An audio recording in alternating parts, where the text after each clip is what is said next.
Nas pesquisas sobre confiança dos brasileiros nas instituições, o Congresso Nacional disputa com os partidos políticos o último lugar. É assim hoje, era assim 2 anos atrás, 10 anos atrás, desde sempre. O motivo dessa desconfiança é que, muitas vezes, os congressistas legislam em causa própria. Mas pensar que é só isso que acontece lá no Congresso Nacional é injusto.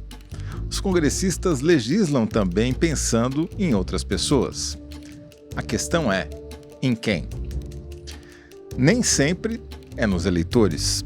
Muitas vezes eles legislam pensando nos financiadores, ou seja, empresas e associações empresariais. Cada vez mais é o capital que procura os congressistas, embora o contrário também aconteça de vez em quando.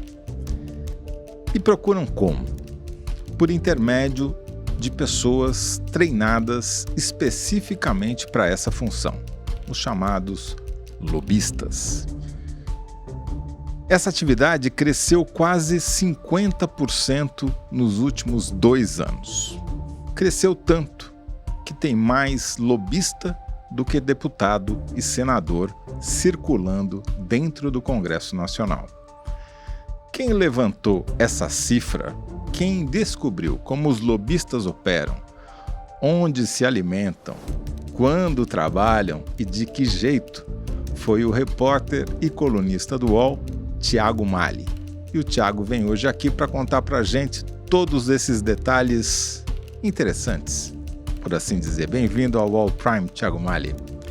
Obrigado, Toledo. Um prazer estar aqui novamente contando dessa reportagem, essa série de reportagens que eu fiz em companhia da Júlia Afonso. Muito bem lembrado. Eu sou José Roberto de Toledo e este é o UOL Prime. Toda semana a gente conversa com os melhores repórteres sobre as melhores reportagens do UOL. Thiago Mali, me conta uma coisa. Se eu entrar lá no Congresso Nacional, lá circular pelo Salão Verde, pelo Salão na Câmara, no Salão Negro, lá no Senado, qual a probabilidade que eu tenho de esbarrar num lobista ou num deputado e senador? Comparativamente, eu tenho mais chance de esbarrar num ou no outro. Toledo, eu sei que você adora fazer esse tipo de turismo cívico lá em Brasília. A gente conversando com o presidente da principal associação de lobistas, o que ele nos diz é que toda semana tem entre 1.000 e 1.500 lobistas atuando ali dentro do Congresso.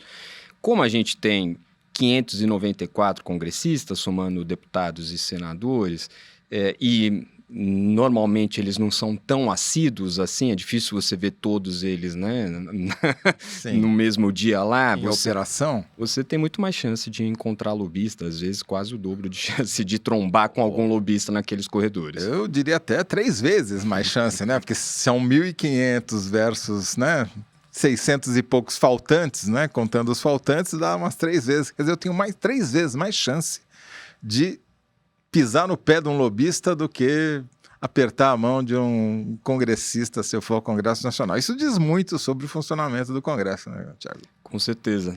O que não vai faltar por lá é gente tentando representar interesses, Toledo. Bom, o que eu queria começar a nossa conversa é propor para você que a gente faça aqui uma simulação de como atua esse setor, né? Então, vamos fazer de conta que eu sou um cliente, que eu sou uma empresa ou um empresário ou um dirigente numa associação empresarial e vou te procurar, você é um lobista, você faz de conta que você está fazendo o papel do lobista. Certo. Tudo bem? Então, por exemplo, você ali está representando os podcasters, por exemplo, ali. Eu acho que a gente não tem bala na agulha para contratar lobista ainda, mas vamos supor que um dia a gente venha a ter, né? Então eu estou indo procurar o Thiago, que está fazendo o papel de lobista lá em Brasília. Certo. E primeiro, em que tipo de escritório eu vou procurar você? Acontece de 2 formas, Toledo. Supondo ali que seja nesse exemplo fictício aí dos podcasters, né, na associação de integrantes dos podcasters, iPod ou alguma coisa do tipo. Dependendo da associação, elas já têm um setor de lobby estruturado. Eles chamam isso lá dentro de relações institucionais ou de relações governamentais. Isso varia de acordo com o tamanho da associação empresarial, mas ela pode fazer esse trabalho por dentro da associação ou então contratar uma consultoria de lobby, que também é um serviço que é oferecido ali dentro de Brasília. É engraçado, mas ninguém fala consultoria de lobby. Eles vão falar também consultoria de relações governamentais ou também escritórios de advocacia. Normalmente eles dizem que são escritórios de advocacia com foco em relações institucionais, governamentais ou advocacy, né? Que é o nome que eles dão para o lobby que soa mais bonito. Custa mais caro fazer advocacy do que fazer lobby, é isso?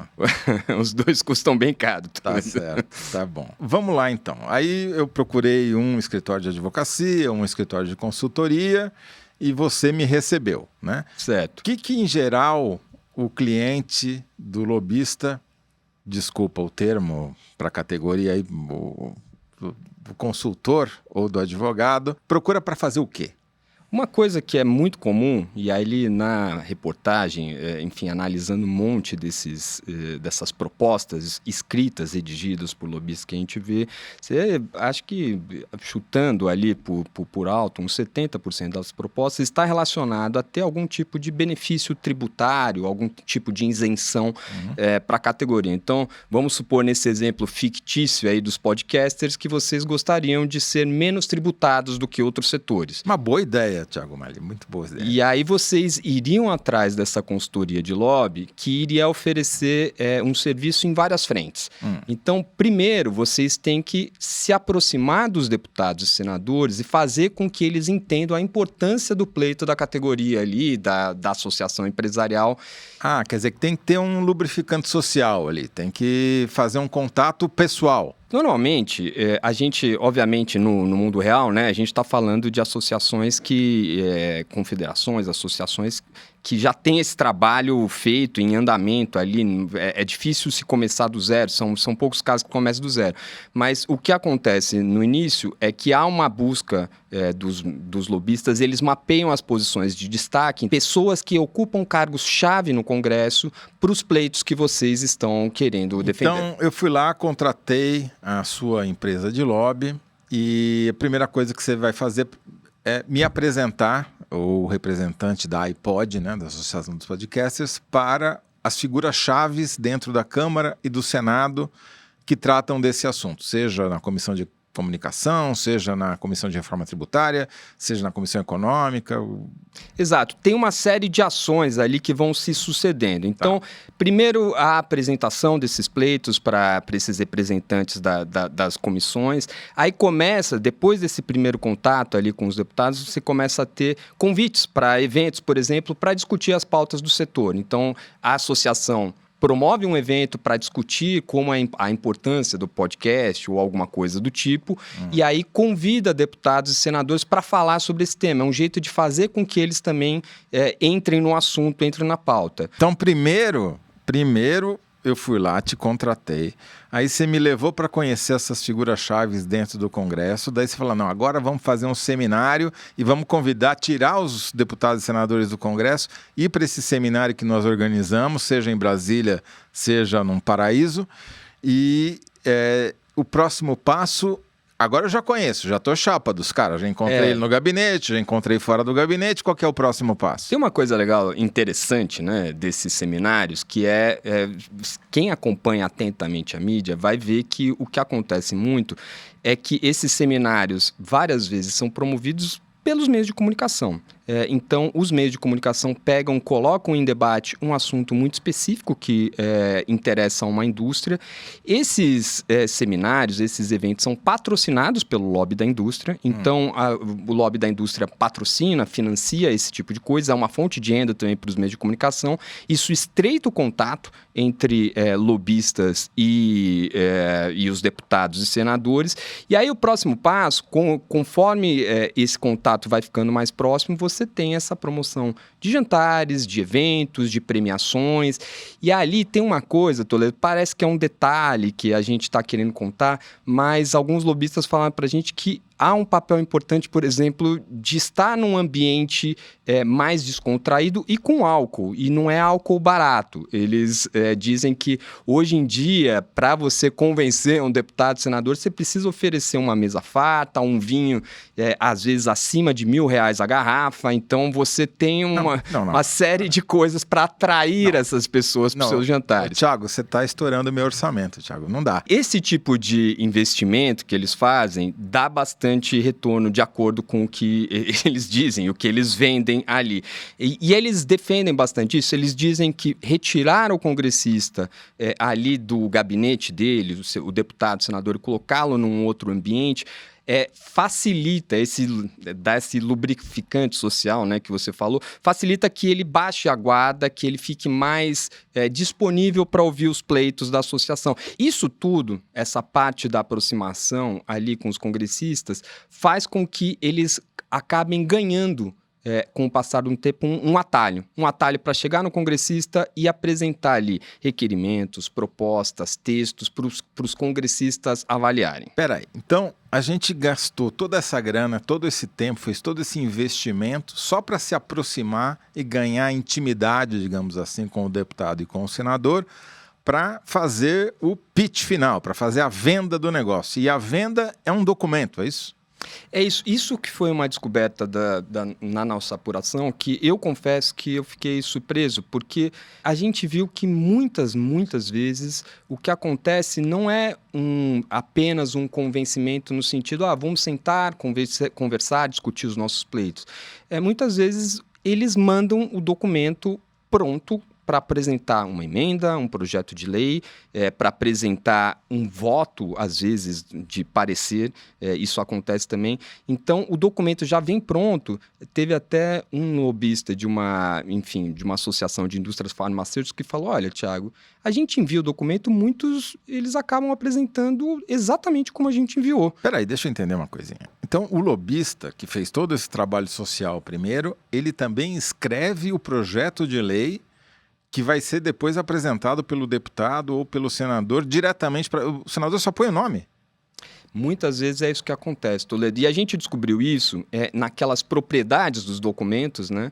Então, quando a gente abre um PDF que foi enviado pelo deputado ou pelo senador com a assinatura dele, a gente vê que, na verdade, o autor original daquele documento é um lobista. Quando a gente vê que tem muitos documentos idênticos, só que assinados por diferentes deputados e senadores, aí a gente constata que, na verdade, eles recebem o mesmo documento e apresentam sem mudança nenhuma. Ou seja, eu vou precisar gastar R$1.000 a garrafa, não só com um deputado, mas com vários, para ver em qual cola e qual que, de fato, vai conseguir apresentar e aprovar o projeto que eu tenho interesse, ou a emenda, uma medida provisória, ou dar o voto que eu quero numa comissão. Entendi, vai sair cara essa conta. Sai caro. E a estratégia que a gente constatou que muitas vezes é usada, não é que você vai apresentar uma emenda, vão ser 15, 20 deputados que vão apresentar a mesma emenda, cada um com um nome diferente. Então, é uma estratégia de tiro em massa. E aí, depois da apresentação de uma emenda ou de um projeto de lei, tem toda a outra fase de convencimento dos outros congressistas, né? Ô, Thiago, vamos fazer um intervalo agora e na volta eu vou te pedir para me contar uma história concreta, porque por enquanto a gente fez um teatrinho aqui, inventamos uma associação de podcasters, mas eu queria que você me desse um exemplo real que já aconteceu de verdade. Vamos, combinado. Onde tem saneamento, tem mais salas de aula cheia e menos faltas por doença. O trabalho flui, o comércio vende e a economia gira. A praia fica limpa e a natureza preservada. As pessoas adoecem menos e a vida segue melhor. É por tudo isso e muito mais que o saneamento salva. Saneamento salva vidas, salva o futuro, salva mais do que você imagina. Acesse saneamentosalva.com.br e conheça o movimento. Você me prometeu e agora eu vou cobrar. Eu quero que você me conte pelo menos uma história. A gente já publicou, até já falei no A Hora e a Vez, lá um quadro do outro podcast, a história do Hugo Motta, o atual presidente da Câmara, na época, em 2021, ele não era, que apresentou uma emenda que foi redigida integralmente por um lobista e que causou uma perda de arrecadação de mais de R$ 1 bilhão por parte do Estado, que é um dinheiro que as bets, né, as empresas de apostas, casas de apostas, deixaram de recolher impostos. Mas eu queria que você me desse um exemplo original. Me conta uma história aí que eu não conheço ainda.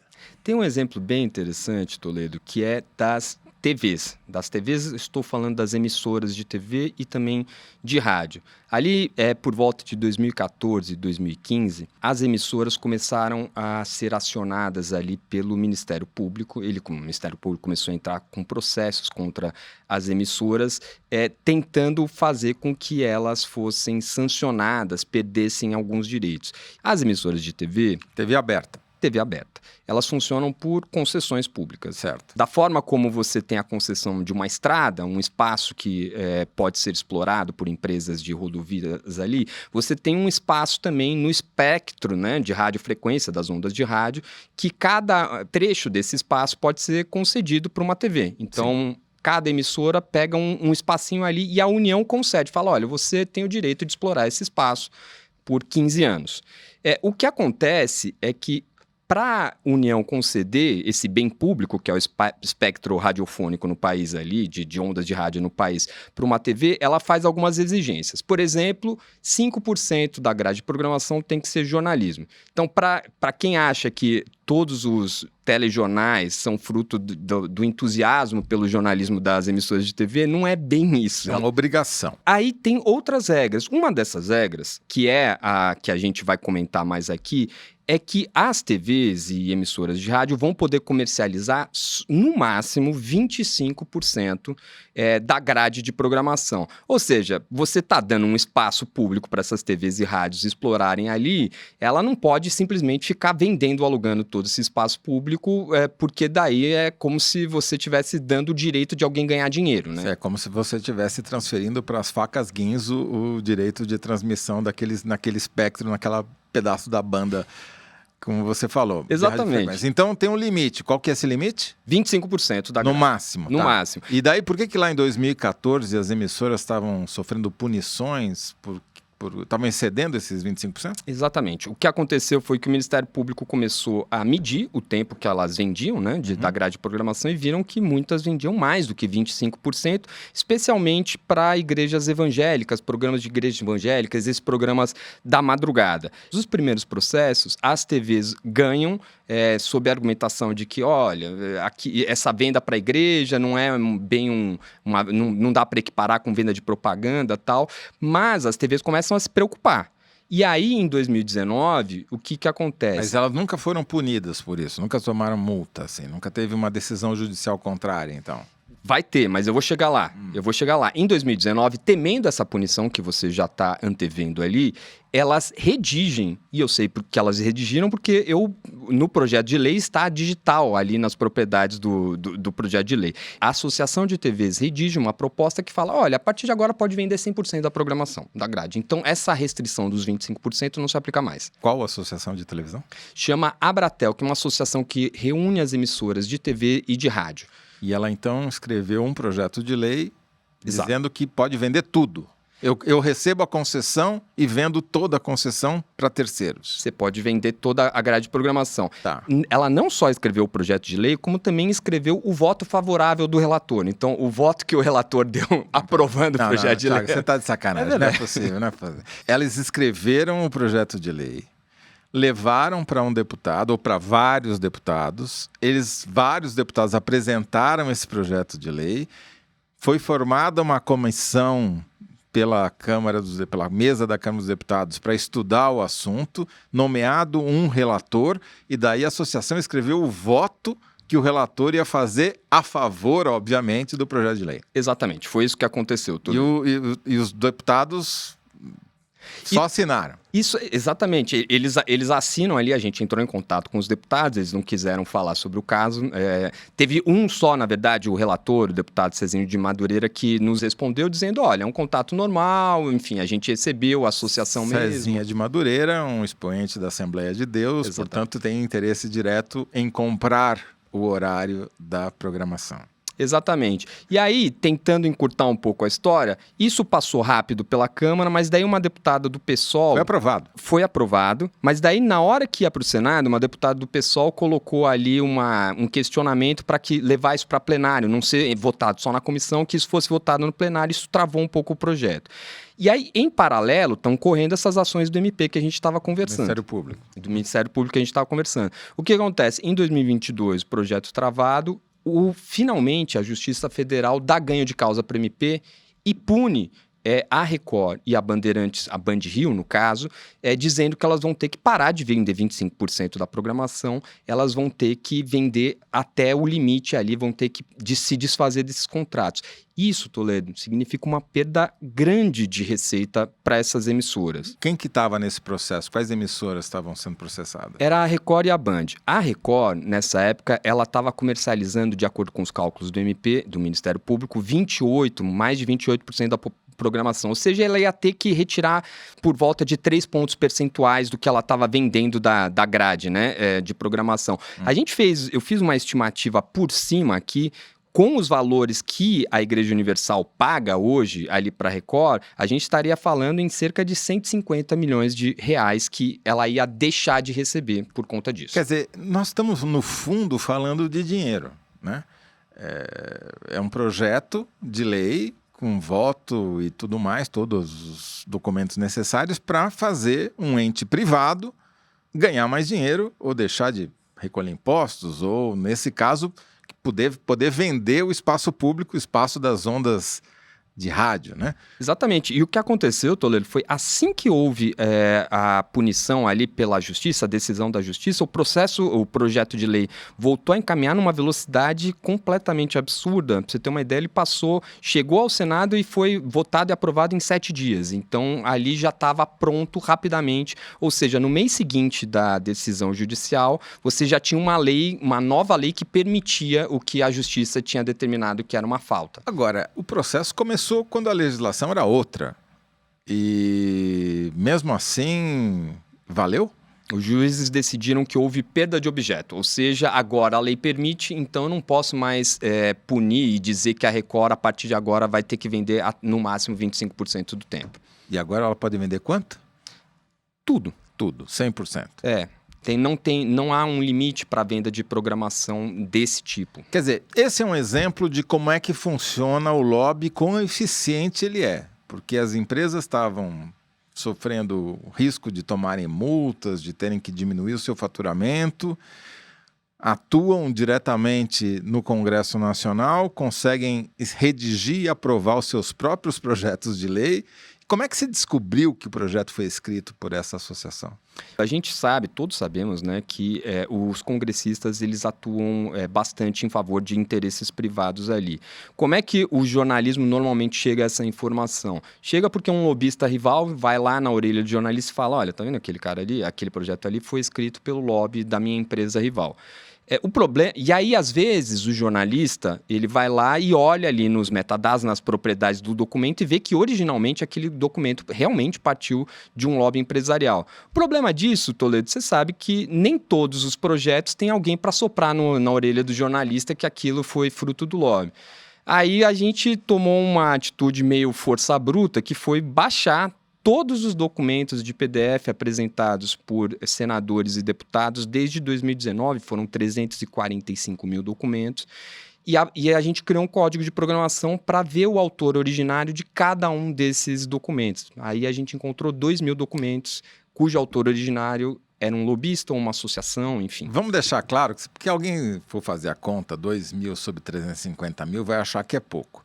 Mas 2.000 são aqueles que esqueceram de tirar o seu nome do projeto original ou que o deputado e senador não se deu o trabalho de copiar e colar em outro documento que não viesse com a assinatura do escritório de lobby. Toledo, é óbvio que a gente só fala os que a gente conseguiu identificar completamente a digital ali, mas assim, tem muito mais. E por que eu estou falando que eu sei que tem muito mais? Uma, porque a gente vê textos idênticos dos projetos que a gente viu um metadado de lobista, textos idênticos que foram apresentados, só que daí o metadado já tinha mudado. O que acontece nesses casos? Um deputado ou senador mais eficiente, vamos dizer assim, copiou o mesmo texto, colou num novo documento e aí perdeu esse metadado original do lobista.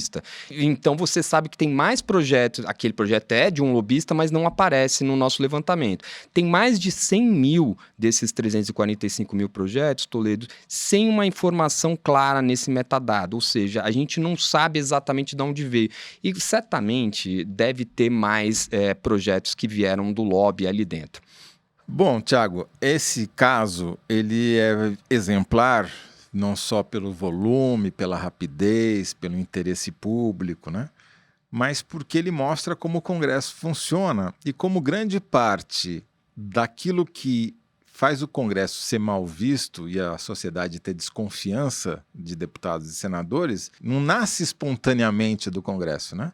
São pressões que vêm de fora, usam esses canais de lobby, essas empresas de consultoria, de advocacia, de advocacy, etc., para moldar a legislação que vai valer para todo mundo. Então, é curioso isso, né? Porque a gente acha que o problema é só o Congresso. Não.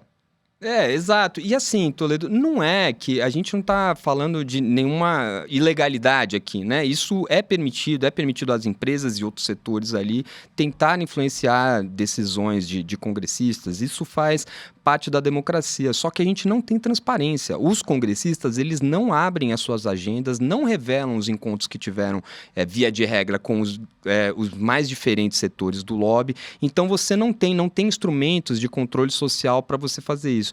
Tem uma lei, na verdade, que já passou pela Câmara, agora está no Senado, que tenta, pelo menos, dar um pouco de transparência nisso, para que a gente saiba com que lobistas os congressistas estão conversando e com que lobistas eles estão deixando de conversar na hora de tomar decisões, de apresentar projetos, de apresentar votos ali representando a população. Ótimo, muito boa história, parabéns para você e para a Júlia Afonso por essa apuração, né, que revela as entranhas do Congresso. Eu vou repetir o que o Thiago já falou, nada disso é ilegal, tudo é feito dentro das regras, só que essas regras não são transparentes e por isso que na hora de avaliar a opinião da população sobre as instituições, o Congresso aparece lá embaixo e as empresas aparecem lá em cima. Thiago Mali, onde as pessoas podem ler essa série de reportagens sua e da Júlia Afonso? As pessoas podem ler no UOL Prime, que fica no endereço uol.com.br/Prime, se escreve Prime. Muito obrigado, Thiago Mali, e já espero você de volta aqui para contar mais uma dessas histórias. Maravilha, Toledo, sempre à disposição. Eu sou José Roberto de Toledo e faço a apresentação do podcast UOL Prime. Conversei hoje com o repórter e colunista do UOL, Thiago Mali. O roteiro é da Clara Gelstab. A operação de vídeo é do Fernando Moretti. A montagem, do Lucas Zacarias. A trilha sonora original foi composta por João Pedro Pinheiro e a trilha sonora incidental é da Epidemic Sound. A coordenação é da Lígia Carriel e da Laura Kapeliushnik. A coordenação de operações é do Danilo Esperandil e do Eduardo Bonavita.